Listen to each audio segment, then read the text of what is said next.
madaxweynaha Somaliland Muuse Biixi Cabdi ayaa maanta markii ugu horeysay bacda ka jaray muddad hudheedha oo barooya. Muuse Biixi Cabdi ayaa badda ku daray 15 wasiir si ay biyaha dhanaan uga cabaan, wuxuuna sameeyay isku beddelkii ugu ballaarnaa teer iyo gugii wabarka ku soo durkay. madaxweynaha ayaa garabka tuujiyay oo dhabarka tusay wasiiro ku-xigeenno iyo weliba guddoomiyayaal hay-adeed oo qaarkood ay hore u kari waayeen dhadhaabada iyo weliba dhagaxa shiikhba. war ka soo jeeftay cabuudha looga taliyo Somaliland xilli ay ahayd harka yoomihiisa oo lagu soo gasangeeray bogga margoogta internetka ee Facebook ay ku leedahay madaxtooyada Somaliland ayaa lagu amray inay iska lugeeyaan oo inta qaboonada ah ay ku tibadaan waabihii ay ka soo hangagaareen duulka wasiiradahi. nimanka maanta la tuqantuqiyay waxa ugu tun weynaa wasiirka tamarta iyo dhagxaanta Somaliland Jaamac Maxamuud Cigaal, wasiirkii biyaha iyo waraabka Maxamed Muuse Diiriye oo 30kii gooy u dambeeyay tuumbadu ugu jirtay hadba meeshii dheecaan leh, wasiirkii qodaalka iyo beeraha Axmed Muumin Seed oo lagu eedeeyay inuu ayixi celin kari waayay, wasiirka diinta uga wakiilka Somaliland Sheekh Khaliil Cabdilaahi Axmed oo isna la isaga soo dhigay inuu wadaado shir ku qabtay Hargeysa waxba ka ogaan waayay, waxna ka qaban waayay Joy Ciise jaamacadda Barwaaqo iyo dugsiga Abaarso. ku-xigeenkii hore wasaaradda warka Somaliland Cabdinaasir Cumar Yare oo loo sibir saaray in guux iyo gariirba laga waayay, kaasoo la sheegay inuu madax ka nool u fuulay Berbera. ku-xigeenka wasaaradda caafimaadka Mahdi Cismaan Buuri oo uu galaabtay xildhibaan Barqa Jaamac Batuul.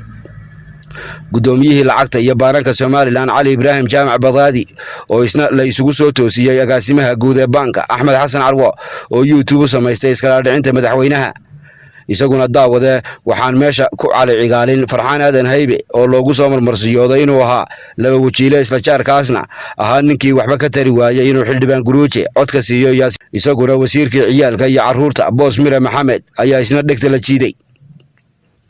dhinaca kale waxaan eri dhaamin wasiirkii gaadiidka iyo laamiyada Somaliland Cabdulaahi Abakar Cismaan oo lagu eedeeyay dariiqa isku xidha Burco iyo Ceergaabo, isla markaana uu afka iska mariyay 2 wado iyo 1 wadiiqo, kaasoo lagu dhadhabay wasaaradda hawlaha guud oo aan shaqayn.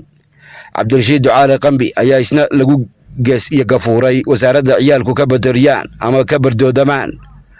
waxaa isagana erisiya joogis ay labaduba isugu mid yihiin wasiirkii maalgashiga caalamiga ah ee Somaliland Maxamed Axmed Maxamuud Caawe oo la kududiyay meel yar oo Addis Ababa ku taala oo aanay waxba dhaxoolin.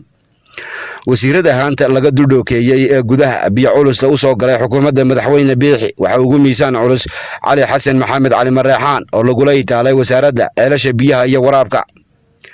wasaaradda arrimaha dibadda Somaliland ayaa iyadana maqaarka loo marmariyay xildhibaan dhacay iyadoo lagu sidkay ama dambardabeed looga dhigay danjirihii hore ee Somaliland u fadhiyay dalka bidoodka iyo gafuur culusta Kenya Baashe Cawil Xaaji Cumar oo loo magacaabay ku-xigeenka wasaaradda umuuraha dibadda.